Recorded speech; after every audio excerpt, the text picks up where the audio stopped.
Chimaga Jolamo mawuok dinde mopogore opogore kod gwenge mopogore opogore e pacho kae ochokore e kod Kenya mar lamo ne piny mar Kenya. Jolamo go ogoyo kambi e alwora mar Samson Kona e kaunti ma Kirinyaga kama gilamo ne oganda jo Kenya mondo obedi achiel kaka oganda. Bende giwacho ne oganda jo Kenya mondo omed duoko erokamano ne Nyasaye kuom miyo piny Kenya bedo kod yiero mokwe.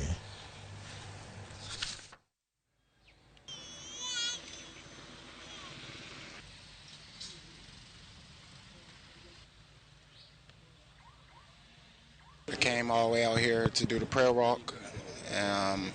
Peace to everybody. I'm glad to be a part of this. And peace. We are monitoring the current government to make sure they are doing or they're delivering their promises.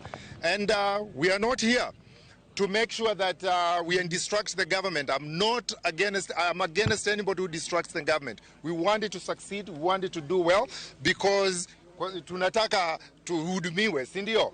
But then going forward, we want to make sure that they deliver for the Kenyan people so that we can have food. Kuna ukame, there is no food. We want to make sure people who have good ideas. Hapa hamna tofauti ya udini. Hapa tunachofanya ni kumsadiki tu Mwenyezi Mungu peke yake. Na wakati tunanyanyua mikono yetu hatumaanishi Mwenyezi Mungu yuaishi hapa kwenye huu mlima. Hapana. Ni energy tunapata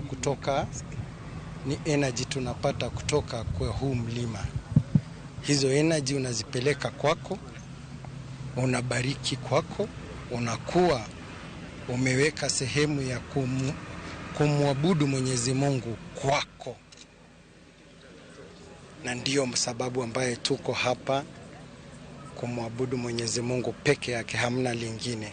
Kuja kumshukuru Mwenyezi Mungu manake last time tulikuja huku tena tukamwambia Mungu tuko na uchaguzi uko mbele yetu na tunaona hatari iko mbele yetu, lakini tukamwambia Mwenyezi Mungu atusaidie aweze kutuokoa katika maovu yote itakayokuwa inaweza fanyika hapa hivi. Ndio sababu siku ya leo tumekuja katika maombi ya Mlima Kenya kuja kumshukuru Mwenyezi Mungu kwa yale yote ambayo ametutendea. Ametupatia na baraka ya mvua, tumeweza kuwa na uchaguzi wa amani, na ndio sababu tuko hapa tukimshukuru Mwenyezi Mungu kwa yale yote ambayo ametutendea.